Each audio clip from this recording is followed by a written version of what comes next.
all of you for allowing us to come into your classroom on this very special day. And I am so pleased and honored to introduce our very honored guest. This is the Mayor of San Francisco, Mayor Ed Lee. Can you give him a warm welcome?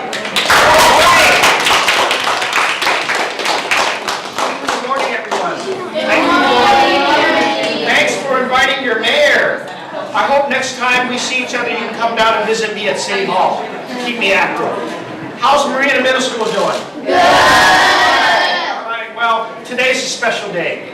I want to come down to support you because I am very thankful that all of you tonight are going to go back and talk with your parents and make sure your family is ready, because this is close to the 25th anniversary of Loma Prieta earthquake. We had a really, really big earthquake back in 1906. I know that was before you were born, but it was the one that caused our city to really think about big disasters and how we prepare for them. How do we save lives? Your lives, your family, your parents, your brothers and sisters. We want to make sure this city is safe for everybody. And that's why I've been joined with our state, Cal OES, that's our Office of Emergency Services. He's here. Our Department of Emergency Management is here. I got the police department here with me, the fire department here. We've got everybody that's going to have a very important role to play should there be a big earthquake here. But you have a role too.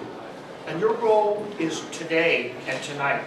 That you've got to make sure that when you see these brochures that we're handing out for getting ready for the first 72 hours, go through that checklist with your family tonight. Will you all do that for me? And make sure that you've got medicine, some supplies, some cash, some flashlights, some batteries, maybe a battery-powered radio that's in a place where if an earthquake hits, you're able to reach that with your family and be able to really work with the city for the first 72 hours. And that's what we're all trying to do, is get everybody ready. Because when you're ready, you're not going to be afraid. How many people here are afraid of an earthquake? All right, well, we don't want you to be afraid. It's very natural. You know, you have buildings shaking. By the way, let me tell you, I was right here at this school in the last big earthquake in 1989.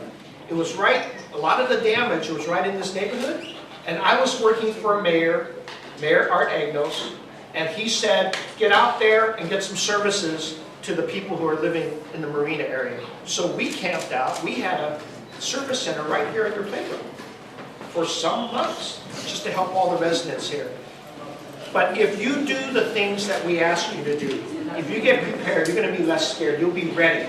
How many people want to be more ready for an earthquake? Very good. Because I think if you're ready for it, and if you talk to each other about being ready, you can help not only yourself, you can help your whole family, you can help your neighbors out even more. That's why we want this entire city to be just like you. You're joining, guess what? Some 52,000 other students in the entire city get ready for disaster and for a possible earthquake. And did you know that today there's probably about 10 million students across the state of California that are doing the same thing as you are, trying to get a little ready, preparing their family kits, making sure they think about this and are ready.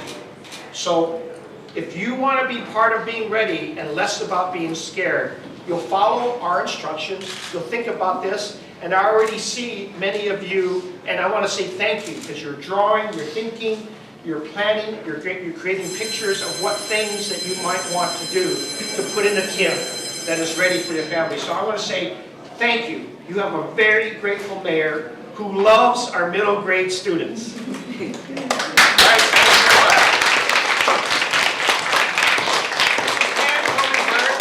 And she's the director of our emergency management in our city. Thank you, Mr. Mayor.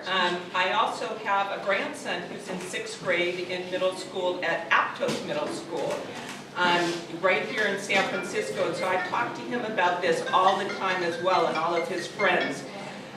Emergency management, what do? We prepare for emergencies. We're making sure the city is going to be safe when the earthquake happens, and it will happen sometime. Maybe you'll be older, but we will have another earthquake. And so, as Mayor Lee said, we need to be prepared. When you go home tonight, talk to your parents. Make sure you have enough water for the first 72 hours. Our emergency responders, fire and police, they're going to be busy putting out fires and helping people who are really injured after the earthquake. So everybody who is what we would call well-bodied, we want to make sure that you're safe and that you know what to do. So in my office, we not only prepare for emergencies, but we also answer people's calls if they have an emergency. Do people in this classroom know what to call if there's an emergency? Yes? 911. 911, that's right. So 911 is in my office, and what we do is we help people every single day. We take more than 1 million calls a year, 911 calls. So if your house is on fire, or your mom or your dad falls down and you see they're not breathing well or something's going on in your family, you call 911. You can be a 911 hero. But if you wonder what time the Giants are on tonight, don't call 911, okay? You can call 311 then. So non-emergency calls, you call 311, emergency calls 911. And it's really important. We're going to practice this morning to duck, cover, and hold. That's what you do in an emergency. Don't stand underneath a doorway if the earth starts shaking. Get down, cover your head, because there may be things that fall from shelves all around you. Get under a sturdy desk if there is one. And I know each and every one of you is going to go home and talk to your parents, and you're going to feel better prepared after today, right? Yeah, okay. There's no reason to be afraid, especially if you know what to do. So thank you very much.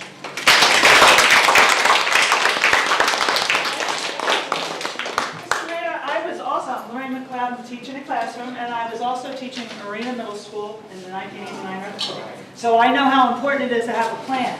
And so we've made plans here. One of the things we were discussing is how important it is to have 2 escape routes from your house. Because in case one's blocked, things falling down. So what I want you to do, I want people to ask you a couple of questions. Raise your hand if you know the answer.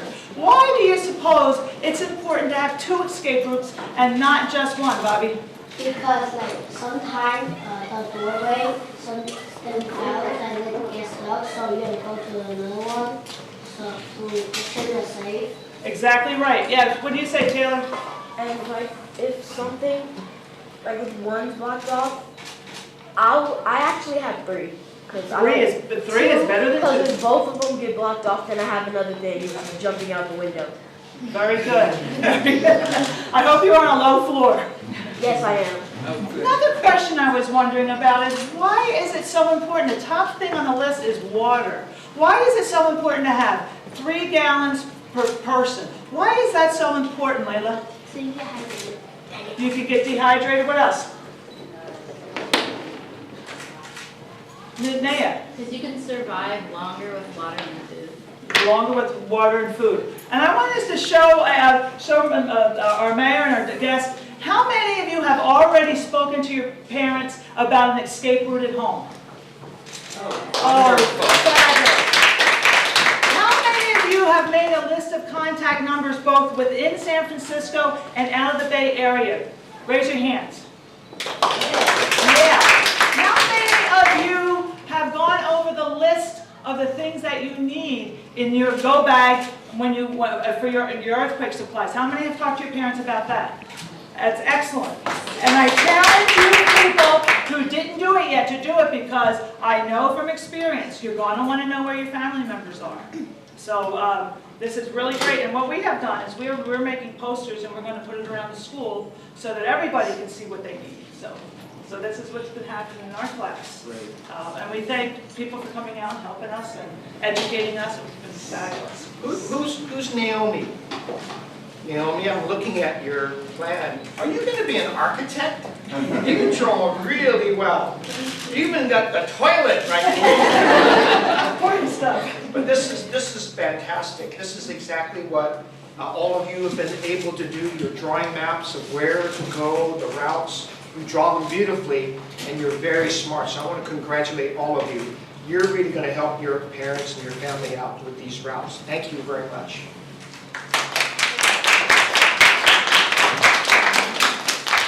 Could anybody explain that big word evacuate? We're going to evacuate the building today. Could anybody explain to me what the word evacuate means? Jackie, what does the word evacuate mean? It's like you have to leave for some reason, and then you have to take some stuff with you.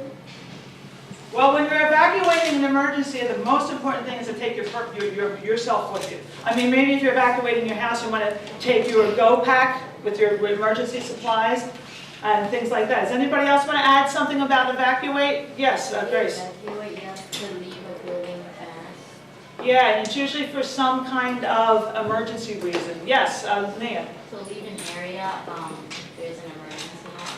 Yeah, leave an area if there's an emergency happening. I have a question that actually Isaac asked. It was a great question. He said, why, if you evacuate, why do you need money? Like, as opposed to like an ATM card or a credit card. Why would you need actual cash money? What do you think, Bobby?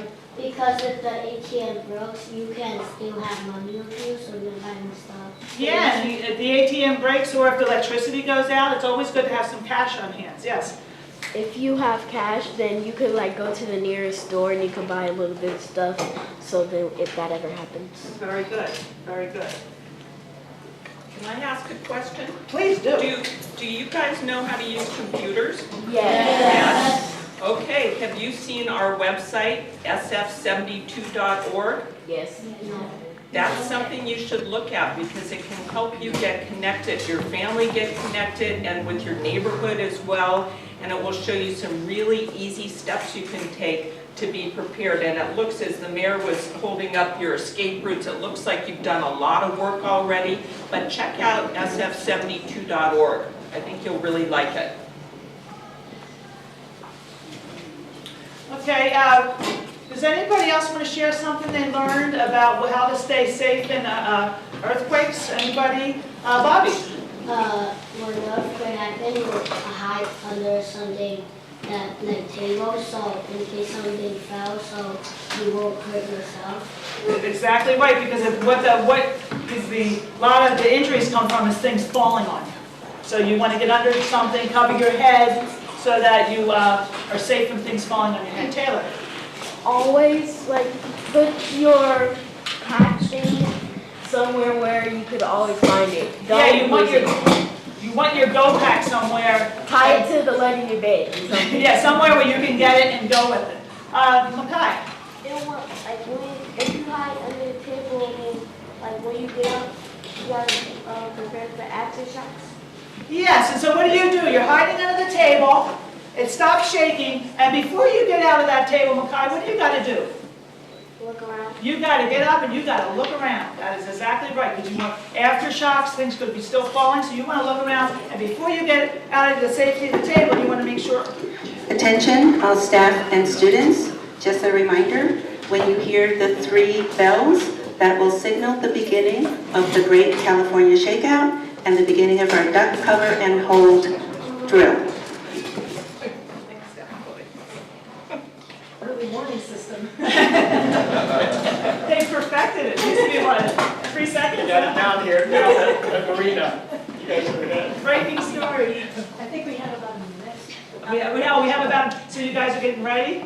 We're going to remember you want to be not facing the windows. And you want, why do you want to face the windows? Yes? You don't want to use the window, so if the glass breaks, it will not fall into the trees. Yeah. Yeah, you want to have your face away from the window. Very good. And you want to hang on. Oh!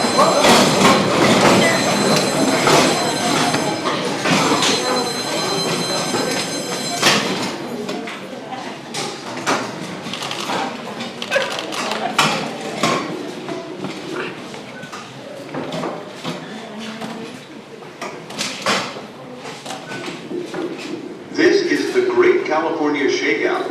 You are about to join millions of Californians in the largest earthquake drill in U.S. history. Practice now so you can protect yourself without hesitation during a recent earthquake.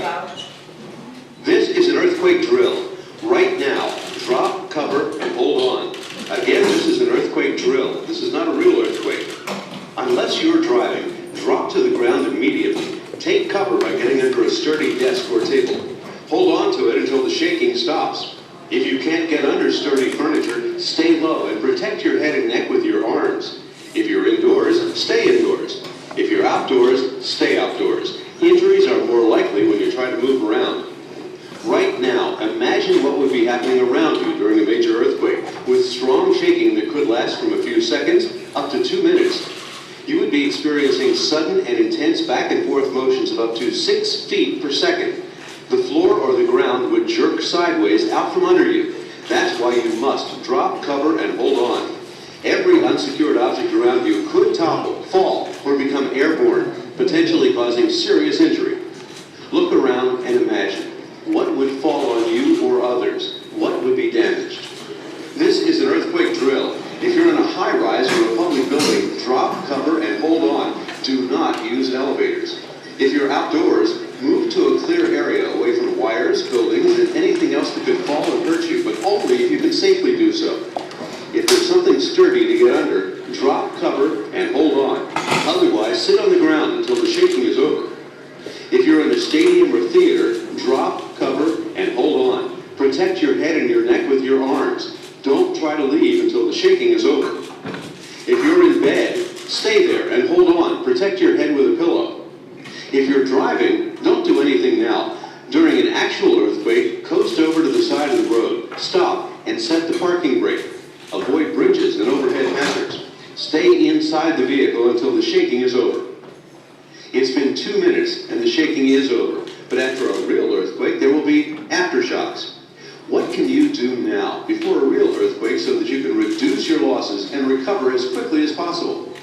If you live along the coast, what do you need to know and do to protect yourself from a possible tsunami? Visit shakeout.org to learn more about how to prepare, protect, and recover. You can also share stories or photos of your shakeout drill. This concludes our earthquake drill. Thank you for participating in the Great California ShakeOut, the largest earthquake drill in U.S. history. All right, when you hear the next long bell, that will signal the beginning of your evacuation.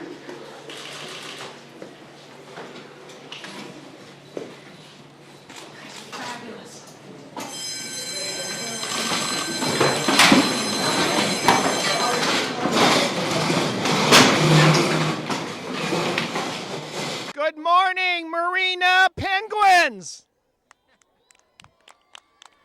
Okay, should I say Marina Pandas? Anyway, I'm Mayor Ed Lee, the mayor of San Francisco. I'm your mayor, and I'm down here with you today on the Great Shakeout to practice our safety in case there's a big earthquake.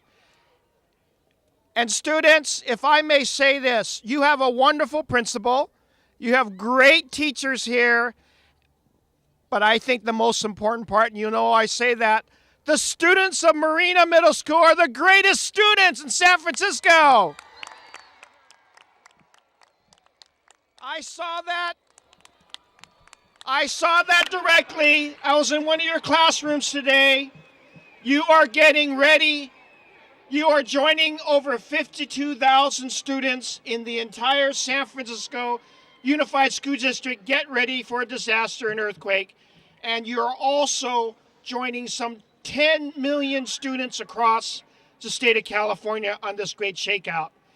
And what I want to do is thank you, because what you're learning to do in your classroom, what you're learning to do to get ready the first 72 hours, what you're learning from our Department of Emergency Management, our California State Office of Emergency Services, our police, our fire, they're all here to support the fact that you will take this message back home to your parents, to your family, and say, let's get ready. Let's be not afraid of the earthquake. Let's get ready for an earthquake. That's what we need to see.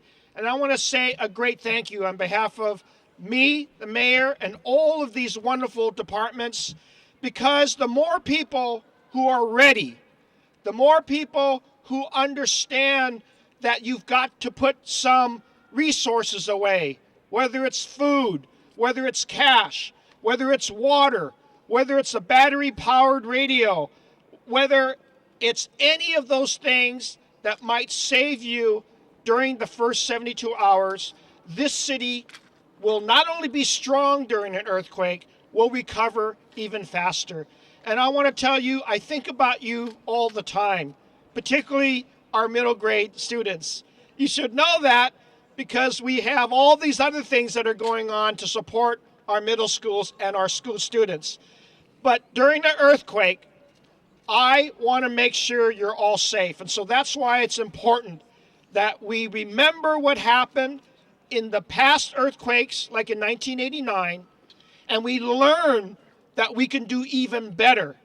By the way, I was right here in 1989 working at the Marina School District to help all the residents around this area. I joined some of your teachers who did the same thing. So we're getting ready. We're not going to let fear rule us. We're going to always lead with our experience. And this is what we are doing with our departments. This is what we're doing with our staff. This is what we're doing with the state of California. All over the California state, this is happening for everybody to get ready. It's not a question of if. It will happen. So therefore, we have to be ready. And that's why we're always training ourselves. You have a wonderful fire department. They're always training and retraining. You have a wonderful police department. They're always practicing. And they'll all be out there when the Giants win tonight. Go Giants!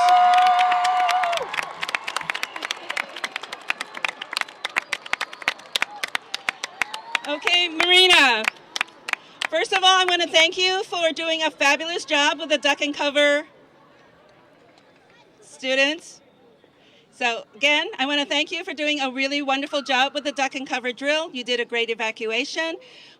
Counselors will check to make sure that all students are accounted for, and counselors, you may start to dismiss the students to their class. For everybody else, the reunification table is being set up. Thank you again to everybody for coming in and helping us celebrate this this occasion, and thank you again to Mayor Lee for his ongoing support, not just today, but he has shown very much that he is very supportive of our middle school. So thank you very much.